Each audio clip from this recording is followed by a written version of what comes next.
Sadashivasamarambam Shankaracharya-madhyamam Asmadacharya-paryantam Vande Guru Paramparam. Om.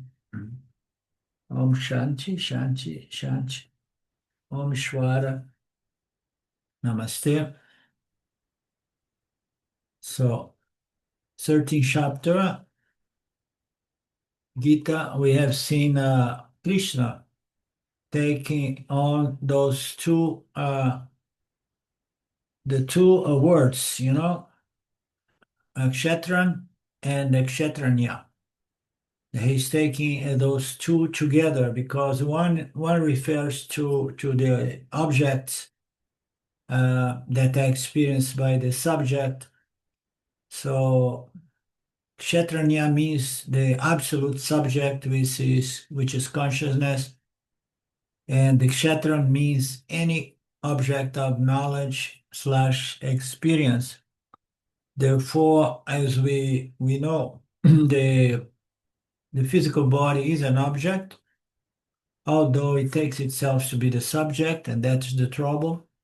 We have this identification with the body so profoundly established now since our childhood, since many lives. And then to refer to the body as an instrument, which is an object within myself, such as a pair of glass. So if I wear glass by now for the past 30, 40 years, I can't see myself without glass.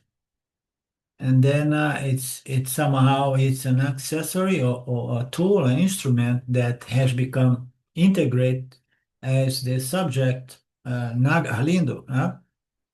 But the truth is we can take off all our clothes, and then if it's necessary, we can take all our hairs, we just shave, we can cut some body parts and still will realize that the subject remains intact.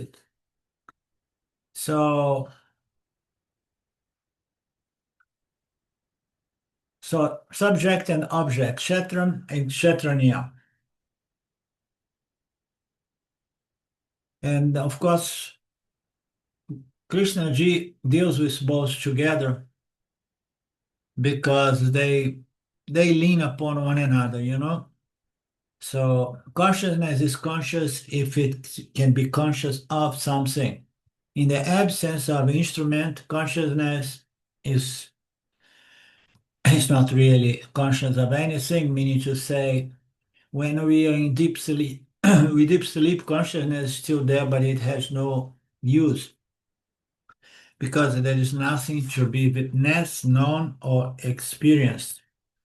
So there are some philosophies that discuss, I saw it 10, 20 years ago, 20 or more, before I got to Vedanta, that there is consciousness and there is the phenomenal world of objects, And then, some people say that first the phenomenal world of object comes and then consciousness develops to capture, And then some people say that consciousness appears and then the world begins to appear through the process of evolution. So Vedanta suggests that both appear together, but there is one which is free, independent, and dependent of the other. So we cannot say that both are a reality. That is the concept of duality is reality. Consciousness is real, but some people in the Neo-Advaita 20 years ago, I used to look at those notions that they both come together, So you cannot detach consciousness from the phenomenal world object because they come together. No, consciousness is free and independent, and the proof of it is that we go through deep sleep and consciousness remains absolutely free and independent, regardless of presence or absence of objects of the phenomenal world. So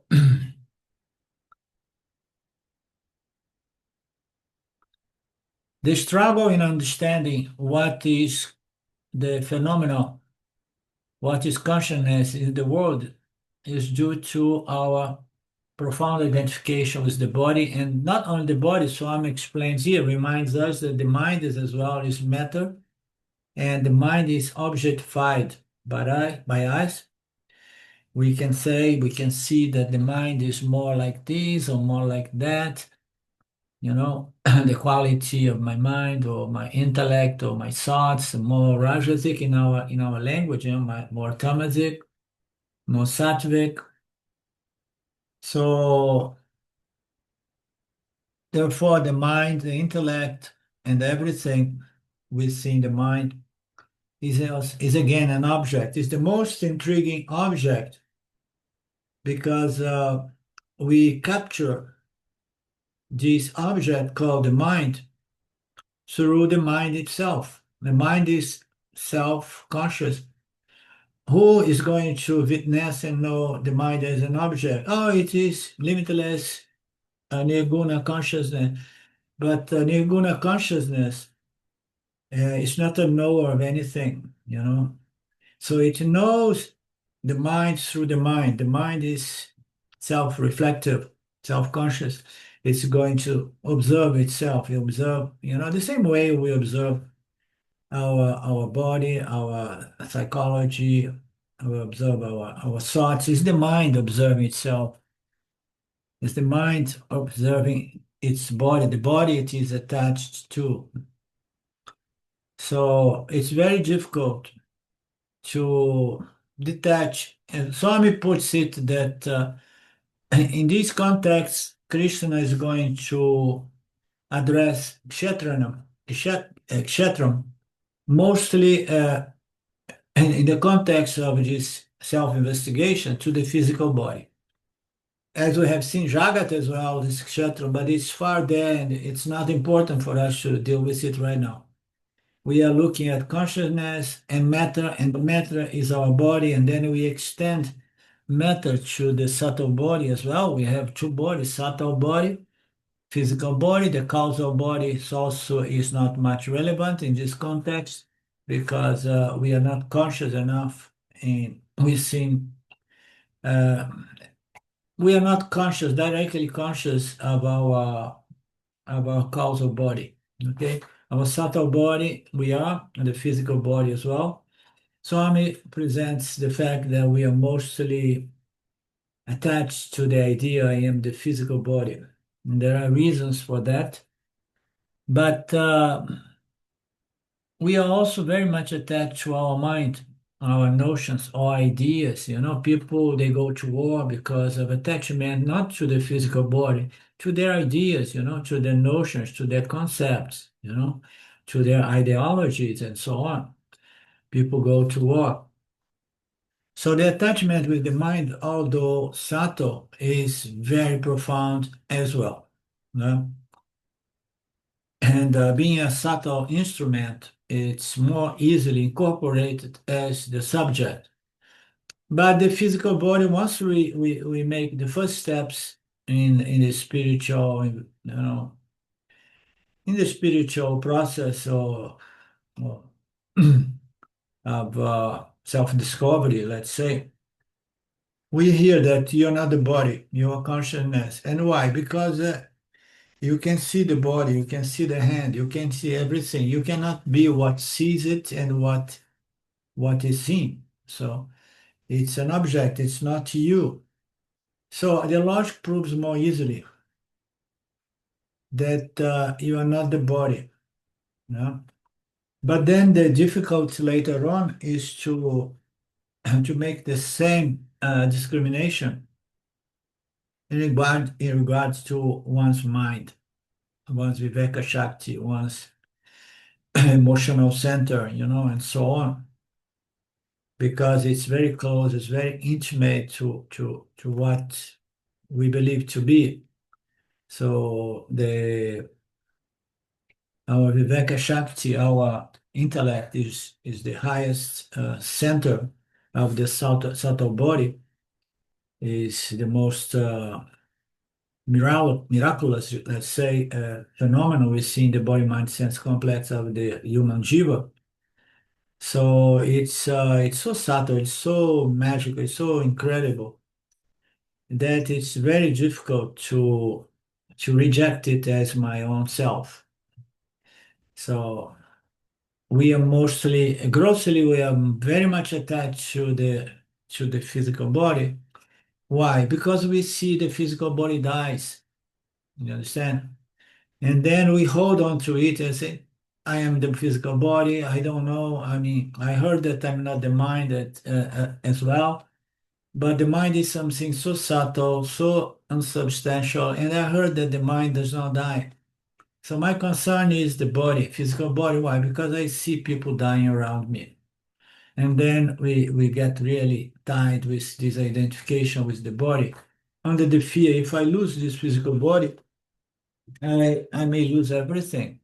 I may lose my human consciousness, my human mind, and so on.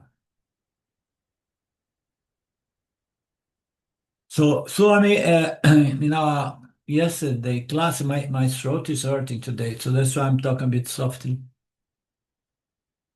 I don't want to complain, but I had a very challenging morning here with a lot of things going wrong in the house, but it's all past by now. So consciousness, one wants to remember the nature of consciousness since we are going to look at Kṣetraṁ as consciousness, and it appears to be something intimately related to the physical body, to the subtle body, and then to make it clear, Swams brings about the five features of consciousness, not part of the body, not product, and not property. Consciousness is an independent entity. So the key here is the PPP, part, product, or property, means to say it's not a byproduct, or it's not even a property that originates from the body. And it's not that the body as the whole is there, and then consciousness is a part of the body. What do you mean? Consciousness is the brain. That's usually the take of it, it's the brain. It's part of the body. No, it's not. It's an independent entity. And this independent entity provides the entire body and mind. Which body? The inert body, making a sentient matter, a sentient entity, a sentient entity, making it sentient. The body is insentient, but it's made sentient due to this consciousness, which is free and independent, but it somehow shines through the subtle body or the body mind, making the body mind sentient. Chetana. This is the feature of pervasiveness. The third feature is consciousness is independent principle, is not limited by the boundaries of matter or any body or any configuration of Prakriti. Okay, so anything that we see, consciousness is pervading it, but it's not get enclosed by anything that it pervades. It goes through our physical body. It's not enclosed. When we say the indweller, consciousness is indweller, it's a good concept, but it needs to be seen carefully within the context of what the teaching wants to highlight. So the indweller is not limited by the boundaries of the physical body. What it means to say is it's the indweller here, but it goes all over. It stretches beyond the boundaries of my body, and wherever it finds a body-mind construct, it shines as consciousness, reflected consciousness, as we know. This is the third feature. The fourth feature, consciousness continues to exist even when all the configurations, all the bodies perishes. So the body perish, and all bodies perish, and all matter perish, and consciousness, it remains there. It's beyond time. It's eternal, all pervasive, previously said all pervasive, it was spatially free, especially it's beyond the limitation of space. Now we are saying that it's beyond the limitation of time as well. It's eternal, okay? Even after pralaya, consciousness remains. It's beyond time and space. Final point, the surviving consciousness, surviving consciousness after the destruction of the body-mind of the human jiva cannot be recognized because with no body, because there is no body through which it can manifest or shine as reflected consciousness. So we have consciousness. It appears as an experience knowing entity, alive as an experience entity. Its consciousness can only experience through its jiva. So the moment it has an instrument, it manifests or expresses itself as reflect consciousness. But in the absence of reflecting mediums, it does not express itself. It does not shine as reflect consciousness. The most common example is the old bubble, the electricity, the bubble, and the filament. And then we know that if the filament breaks, there is no power. If the electricity goes as well, there is no shining. So what is the independent free principle in this analogy is electricity. And then the bulb is an instrument. In the absence of the bulb, because the bulb burned out, the old filament somehow broke, consciousness remains free, but no longer recognizable, verifiable, and so on, because the instrument that was allowing us to see, you see people, electricians, they have to go around doing a project, they have to go with that instrument to see, to verify where it's hot and where it's cold, where there is power and where there is not, And so that is an instrument to see if consciousness, if electricity is running through the cable. So without that instrument, you have to put your finger and you may get a shock sometime, electrical shock. So in the case of consciousness, without the jivas, humans, animal, vegetal, without the jivas, the miracle of life cannot be recognized. People talk a lot about there is life in other planets and this and that, and then they find water. They say, yeah, if there is water, there is some organisms growing, etc. And then they find some organisms, there is some miracle of life. I mean, it's too rudimentary, but so to manifest itself as jivas, it requires certain conditions because jivas are complex organisms, even from the vegetable brain. So we have seen it. And today's song begins, then the next file.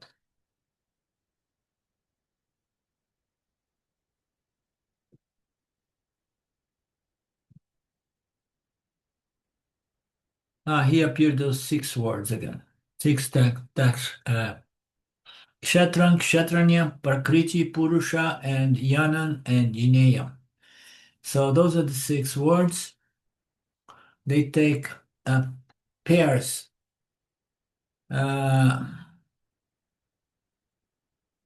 Krishna is taking them simultaneously. So the second verse is the Lord Krishna said, "O Arjuna, this body is known as Kṣetraṁ." There is conscious principle. There is a conscious principle which knows this body. The wise men declare that knower principle to be Kṣetrajña. So consciousness is that which knows the body, the Kṣetraṁ, the body-mind. That is behind the body and the mind, there is a conscious principle which knows the body and the mind. I'm stretching this, but he's going to stay only within the physical body. This investigation here. And this is done. Sorry. Yeah, this is done from the second verse up to the seventh. It's dealing with Kṣetraṁ and Kṣētrajña. Okay, we have several verses to explore matter and consciousness here. The word Kṣetraṁ, literally, and from the standpoint of Vedanta, means the objective phenomenal world or universe which is experienced by us, which consists of the external world, which is an object of experience, which includes the body, which is also an object of experience, and finally, it also includes the mind, which is an object of an experience. Thus, the world plus the physical body plus the mind, the whole world, the whole thing is Kṣetraṁ. We have seen it yesterday. The same concept. We know that matter and energy are same thing, just a question of frequency or wavelength. The only difference is among these three. The world is a little bit away from us, and the body-mind is intimately associated with us, the observer, and therefore the body and the mind appear to me to be integral parts. So nobody goes around make a mistake and then they come to Mark and say, excuse me, excuse me, excuse me. So this body is mine, gentlemen. Okay? So I studied Vedanta and I understood I consciousness, I own all the bodies and I shine through all the bodies. And I'm just integrate your body into my existing consciousness. So the association we make is only with our physical body and our own mind. It's intimately association, the observer. Otherwise, we could say, no, everything is me. There are some people that also jump the gun and say, no, we are one, and everything is myself, the trees, and then they start hugging a lot of people together, hugging trees, big trees. So I can integrate everything within the I, with myself. So we don't need to do that. But we do integrate the physical body as my I, because of the intimate association. The observer of the body and the body, they appear to be the one and the same. I have given you the example. When somebody asks, what are these things in front of me? I will say many things, and I will not say my pair of glass. I don't know if you talk about the pair of glass. The death, this clause, I will enumerate everything, and I forgot to enumerate one thing which is much different from me, which is in front of me, which is very much an object, and which generally not, And what is that? My glass, my spectacle. Yeah. This is a very traditional example in Vedanta. And this is very, very, very insightful. Okay. We begin integrating things into ourself,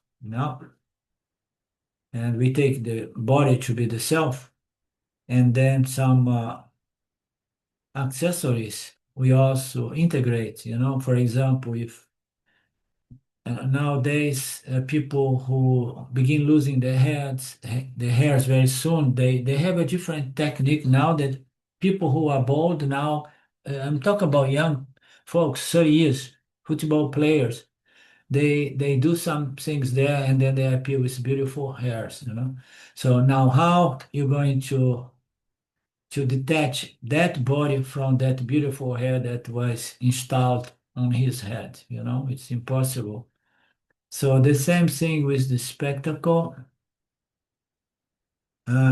it becomes part of me, not part of the objective world of object. Although I had to go, I got it from a shop, but once I put the spectacles and I start wearing it every day, it's it's the thing of ahamkara, mamakara, you know. So I and mine, what's mine, we integrate things as well, not only these accessories to the body, but we integrate, just imagine with AI now how much integration there will be happening to the mind itself, you know. So it becomes an instrument of observation. The instrument generally includes as the subject itself.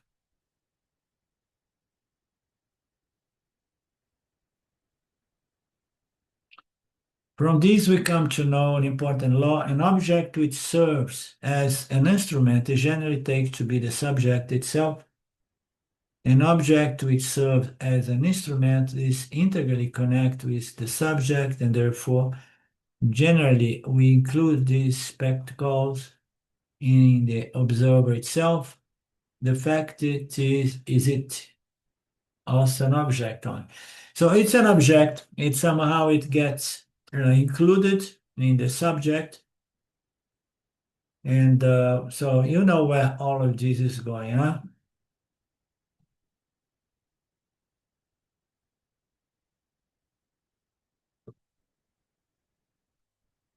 Because the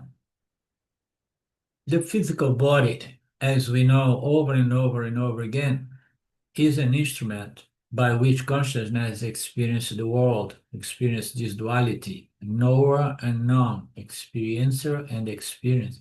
It requires the body-mind-sense complex. The body-mind-sense complex is an instrument, but it's so intimately associated with the seer, with the knower, with the experiencer, that nobody sees it as an instrument, an object. I often say in Portuguese language here that the body mind sense complex by which I experience. Now, the Vedanta process is going to bring an improvement in the body mind sense complex. That's the process of the refinement, purification of the body mind sense complex. And also the way we see the world through this refined, improved instrument of knowledge experience. Every instrument can be improved. So science keeps improving their instruments. We have this instrument that which allows us to experience and know things. And we come to Vedanta because we want to know the true nature of this subject without superimposing aspects or attributes of the instrument itself. You know, that's the difficult with this Atma Anatma Viveka. So how I'm going to do this Viveka without transferring attributes of the instrument, you know, to the Viveka that I want to isolate and claim to be the only reality. You know, if you have the Atma already full of accessories which was transferred, that's what happens all over the place. Most people, because they did not go through these teachings, especially in the more profound teachings, they keep transferring attributes of the instrument, you know, accessories to the self. So likewise, the body mind is an instrument that can be improved so that it can know its true nature, not as the instrument, but as limitless, free, independent entity called conscious existence. And you can know only through the instrument. But the instrument has to exclude itself when he does this final viveka. You understand? So, and it's so difficult not to transfer the attributes of the accessory or the instrument. No? want to do, we need to do a lot of nididhyasana to see it clearly, understand it clearly. Because once an object or an accessory is used for a long time, such as 50, 100 years of life, it becomes connect with the subject as the subject itself.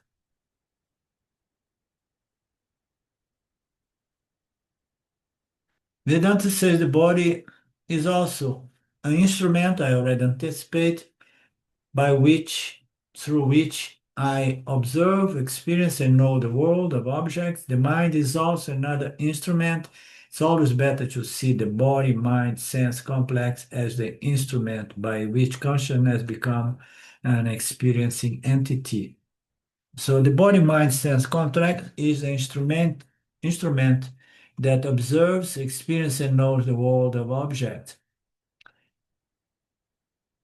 But both of them, the world, the body-mind complex, are different from me because instrument is different from the one behind the instrument. Instrument is different from the one looking, seeing, experience through the instrument.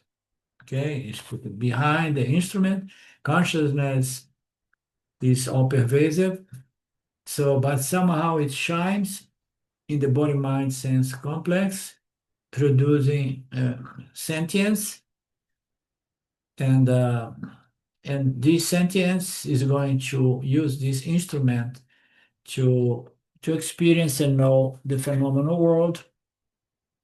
And more often, almost invariably, it gets identified with the instrument, loses objectivity, and then suffers the limitations inherent to any instrument which is bound by time and space.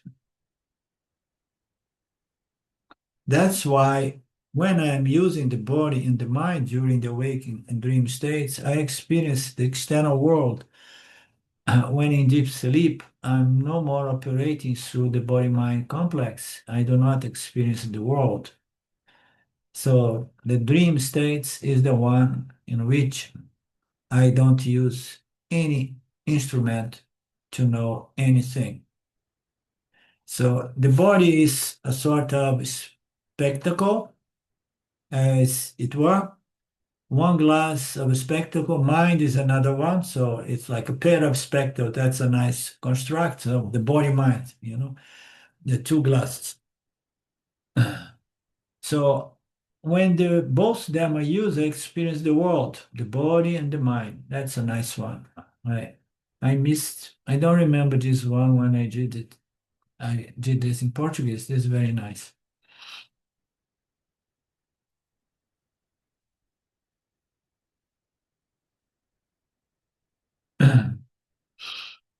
When both of them are kept aside, when do you keep aside in deep sleep?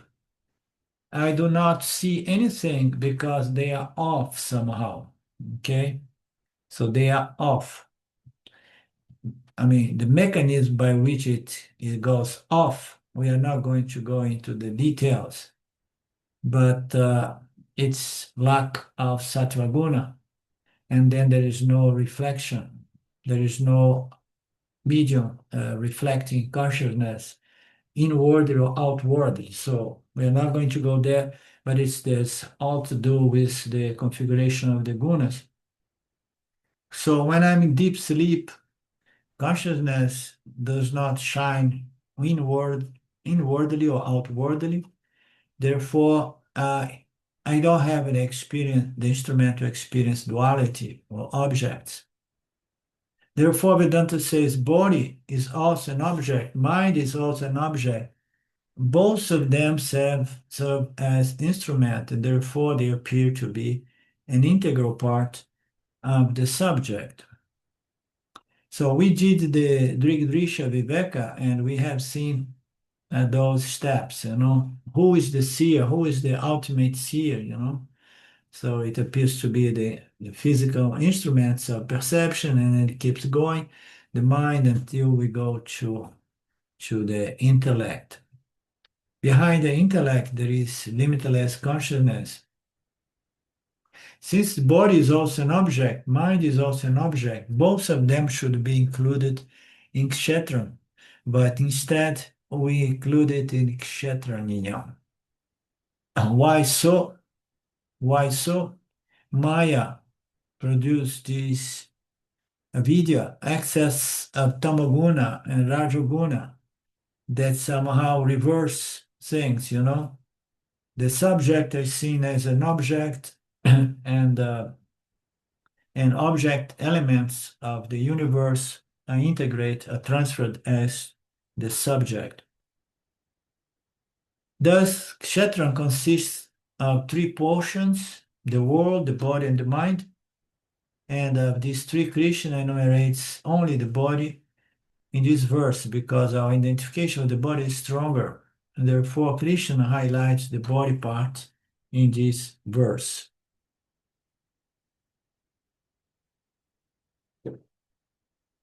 Later on, he's going to work on the mind as well the external world. So the world is too far away. The mind is very intimate, but it's too subtle that we can't see it. It's very rare to find people who has an objective view of their minds, you know. Most people, they just behave as they are the mind. Huh? But the world is much easier, and that's what I was pointing out. And the physical body is, oh, my body, I cannot lose it, otherwise I lose my conscious mind. But anyhow, Krishna, and therefore Kṣetraṁ, in this verse elaborate Krishna, and number 6 as well, Mahabhutam and Ahamkara.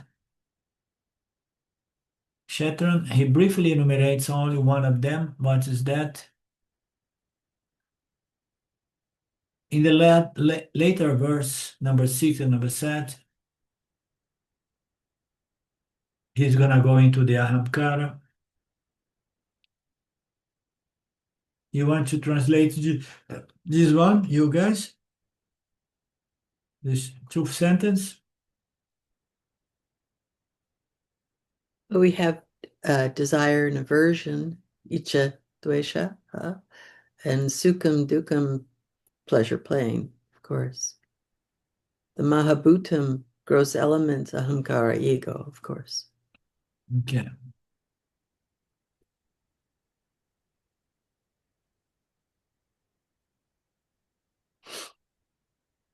Okay, Krishna elaborates the Kṣetraṁ here briefly. He briefly enumerates only one item. What is that? The body. The body, the physical body, is matter. We saw in the class yesterday, it was refined mud, you know, it's a refined matter. It's like porcelain is refined, you know, mud or argila. No, argila, how do you say argila? Clay. The body is Kṣetraṁ,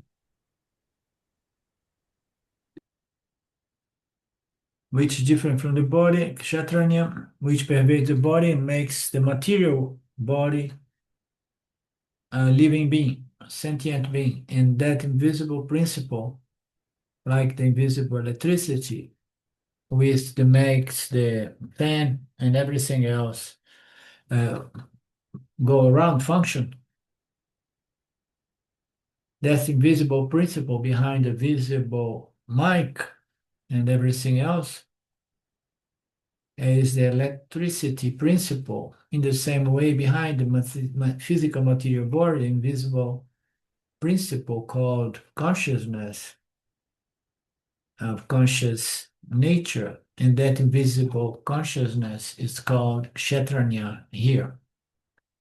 Jñānam means the awareing principle, the experiencing principle, the observing principle, the sentient principle.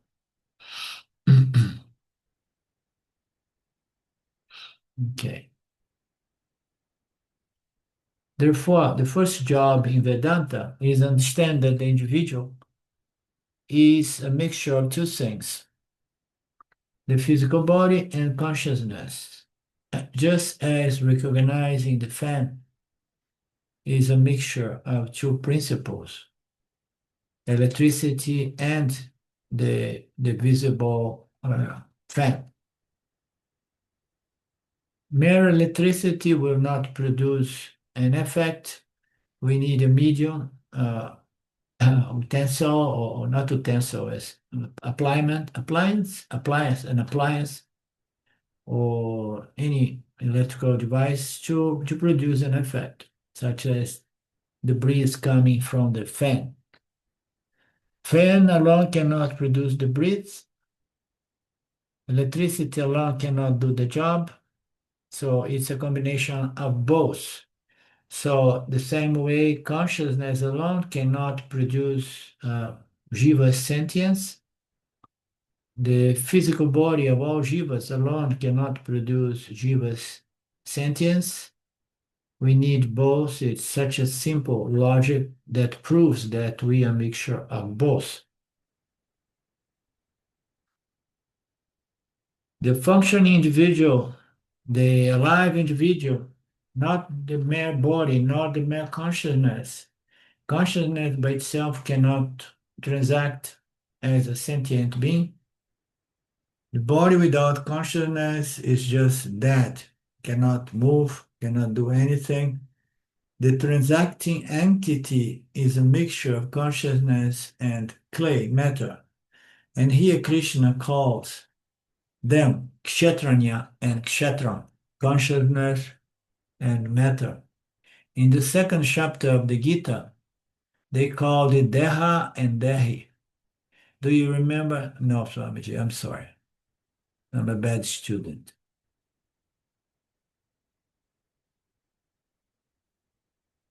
So, did you translate this verse from the second chapter, please? Yeah. 2:13, just as how for an indweller of the body, the jiva, there is childhood, youth, and old age, so too in the gaining of another body, with reference to that, a wise person does not come to grief. 2:20 says, the self is never born, nor does it die. It is not that having been, it ceases to exist again. The self is unborn, eternal, undergoes no change whatsoever, and is ever new. When the body is destroyed, it is not destroyed. It is wonderful. It makes me feel like going back. I'm close to finish the Gita in Portuguese language. A few months more. Then go back to the chapter 2 is a good idea. You have to remember this verse, second chapter, 12 to 25th. Go through the whole section there. I'm gonna go there. And this Deha and Dehi was referred to matter and consciousness. Is the mix, Atma and Anatma. Atma and Anatma. And not only that, by using the word Atma, the scriptures convey an important idea. Generally, we tend to identify with the body only. I am the body, the physical body is our general approach because the date of birth of the body, I take it my date of birth, the growth of the body is my growth, the sickness of the body is my sickness. Therefore, generally, the word I is used for the body. And after we start Vedanta, what we generally say is, now I understood. I have been studying Vedanta. I know that I have a mixture of both matter and energy. Deha and Dehi, Atma and Anatma, spirit and matter. Now I know that I am a mixture of both. And then we would say, I know that I am the body, but I know that behind the body there is an eternal consciousness. So Swami says that Vedanta will never be able to say that before we get in contact with the teachings of Vedanta. Before Vedanta starts, we would say I am the body, and that is the understanding. But the people who never got in contact with Vedanta, but somehow are there in this new age or whatsoever, they talk this big word, consciousness is expanding, it's growing, it's getting together, all consciousness. And so they say, I'm not the body, I'm consciousness, and the consciousness is expanding, growing. And they believe that consciousness is getting more data, more knowledge, and then it's expanding, and then there will be a an enlightenment sort, by accumulation of more data, more knowledge. That's the concept that AI may help the individual to get enlightened because it's going to be integrated to the human brain. And then we could have access to the collective knowledge the AI has been sucking in. But there is no such a thing as expansion of consciousness as we know. And consciousness is one and the same, is beyond time and space. And if you say, I am the body, but consciousness is behind me, or if we see me, it's a first stage, it's a good step, but to know that you are not only a physical body. But when people say that, they are saying, I am the body, but I am also consciousness. Usually they are referring to the mind because everybody has an experience of human consciousness, which is nothing but the mind. Nobody has an understanding of consciousness as an independent entity, okay? Away, free from the mind and from the body and all limitations inherent to the body, mind, and the sense. Before Vedanta study, we'll say, I am the physical body. After Vedanta study, I say, oh, I am also consciousness.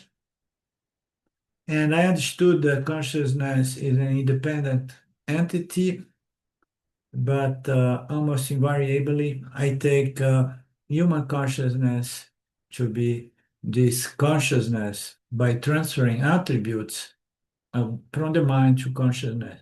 So my understanding is not good yet. So, but after studying Vedanta, if I say I am the body and I understand that there is Vedanta, and in me there is a consciousness, in me there is consciousness, behind me there is consciousness, Krishna says that is just an initial understand approach that needs to be correct very soon afterwards, thereafter. Because you cannot say that I am both. I am consciousness and I am the physical body. And if I say that consciousness is the indweller, I have to be very, very careful because Vedanta is careful because it says it's the indweller, but immediately says, but it's an indweller that is all pervasive. So, and then it's not an indweller, but even though this consciousness activates the subtle body, which activates the physical body, producing human sentience. But Krishna says this is not the right approach. You should not say, I am the body, and in me there is this consciousness or this Atma, this, indweller, Chaitanya principle. Swami says we have to train our minds. This is called Nididhyasana, spending weeks, months, and years. And what should be our training? The training is to contemplate on those features of consciousness which is free and independent, a free and independent entity, which provides the body without being limited by the body. Because consciousness, I am the consciousness because I am conscious principle, and the body is an incidental medium through which I can transact with the world. So this is reversing the reverse, the initial reverse. Now I see I am consciousness, and in order to transact within this world, I need an incidental medium. So I need an incidental instrument. So when we talk to people and they are at the beginning stage of this Vedantic process, they find it strange to call the body-mind an instrument.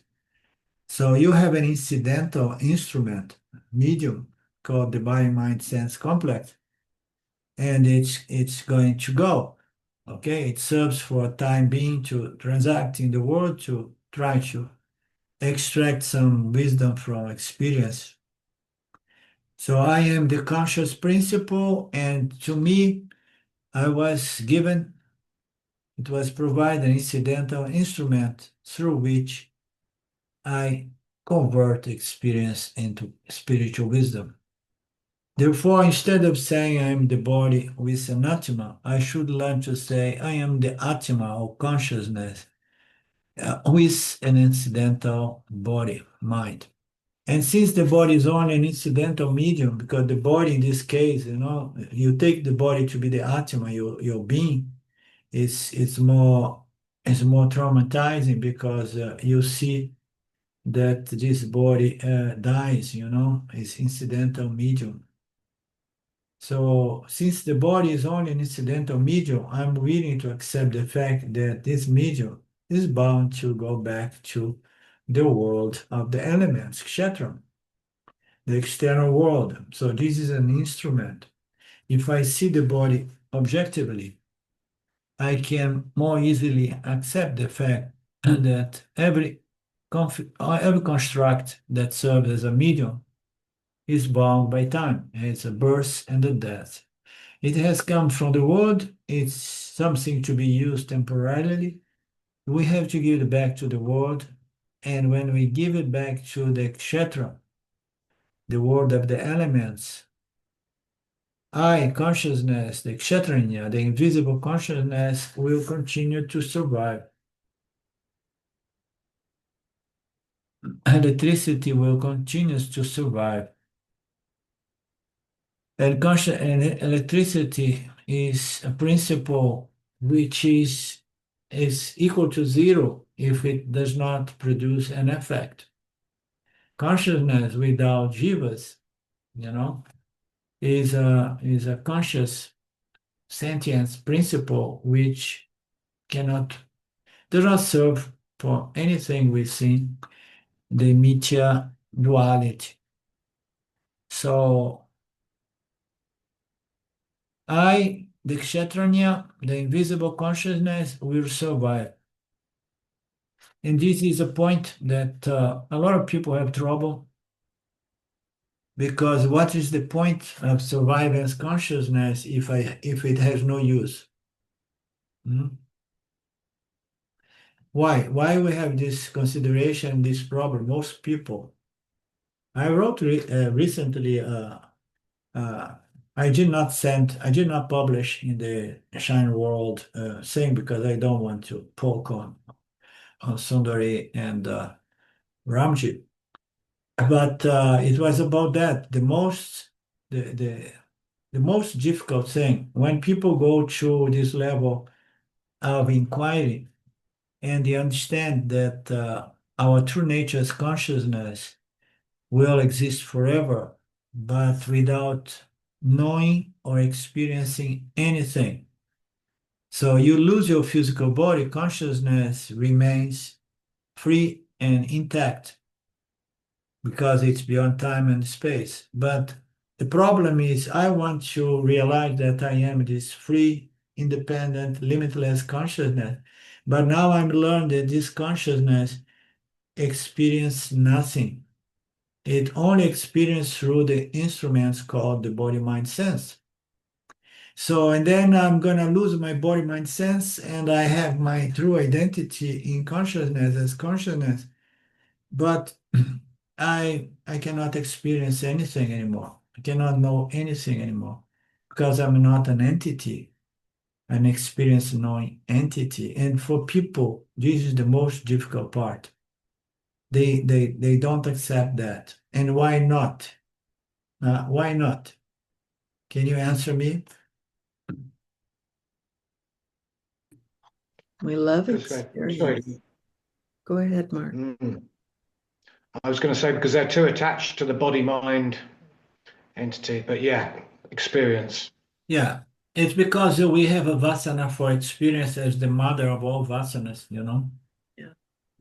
So, in order to really embrace this knowledge through this nididhyasana, you have to be somewhat, to a certain degree done with desire for more experience, more experience, possibly better, a little different, deeper experience, more this, more that, not this, not that. It means to say the desiring mind is still alive, wanting more duality, more experience, wants to be more, yet more in the ocean as a wave, not as water.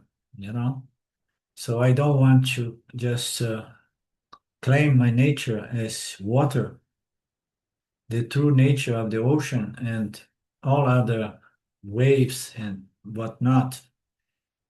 I like to be a wave. I like to be this experience, moving, acting entity. And we want to experience because somehow we still invest into this world. And some people like some Mahatmas, some Yanis, like the Abhedananda, he was asked, so now what you gonna do, Swamiji? So you are dying now, and so would you like to come back? And say yes. And people got shocked. So you want to come back? He said yes. But what for, Swamiji? Just to chant the name of the Lord. You understand? So it's a vasana, it's a desire to experience the Lord. So we cannot judge that, But in any case, the scripture says that if you don't have uh, enough vasanas, chances are, that's my take, chances are you don't have enough energy for Ishvara to produce another instrument for you, because the Ishvara system is going to facilitate. But if you have almost no desire, some Mahatma may have a desire to teach, desire to protect Dharma, to spread the good words of the scriptures. So desire is the force, the propelling force that brings us from one birth to another. So until somehow one is satisfied with duality, because the problem with duality is that, as we have seen yesterday, we come back to experience Punya Papa, but we don't experience Punya Papa, we experience Sukham and Dukham, And you cannot get a physical body again without experience pleasure and pain. And some people may feel deep inside, no problem. As long as I can come here and experience this magic, this miracle of life, and hopefully I'm going to remember that all of this is the Lord, the Saguna Lord, and then I can enjoy this relationship. I guess, and I have said that before in our meeting, is the bhaktas, those devotees with a strong devotion, they may be more inclined to say, no, I would like to come back just to enjoy this relationship with the Lord, the Creator. But who knows? This shift of identification from Kṣetraṁ to Kṣetrajña. So before I was identified with my material body, now I am identified with the immaterial consciousness. It's called Aparokṣayanam. As long as I say that I have a self, an atma, a consciousness, it's called Parokṣayanam. So you see, there is a small twist to this in relation to other statements referred to Aparokṣayanam. Usually we say, if you want to know God, and then you know God, but you know God as something other than yourself, this is Aparokṣayanam. This is Parokṣayanam because you see God in duality as something other than yourself. If you see God as your very intrinsic nature, as conscious existence, that is Parokṣayanam, is non-dual Atmayanam, is directly free from obstacle Atmayanam. But here is presented as I am matter, I am this Kṣetraṁ body, but I have the Kṣetraṁ, as well. So I am matter, but I have a spirit. I have consciousness. So this is even a little bit more difficult because you're not seeing consciousness as an object of devotion, but it's an object of appropriation. I have consciousness within me, and then the sense of ownership is there. So I am the jiva, the body, and I have consciousness. I have an atma. So this is a knowledge which needs to be refined. You just understood that you are a mixture of consciousness and spirit, but you did not understand in which way you are both, or you appear to be both. The moment I say I am the self, I am consciousness, it's called Aparokṣayanam. If I say I have the self, I have consciousness, and I have the body, and I have the mind, this is not really Atmayanam, okay? It's something I want both. I want a little bit of everything. I talk to that to my students in Portuguese language sometimes. They want to have this knowledge, this shift in their identification from the body mind to consciousness. But deep inside, they like to keep both identities, I want to know I understood I am consciousness, I am Brahman, and this and that, but I am the Jiva as well, and I'm happy with my Jiva. So I like Mithya, I like Satya, so I like both. So, and that way, usually the shift does not really take place.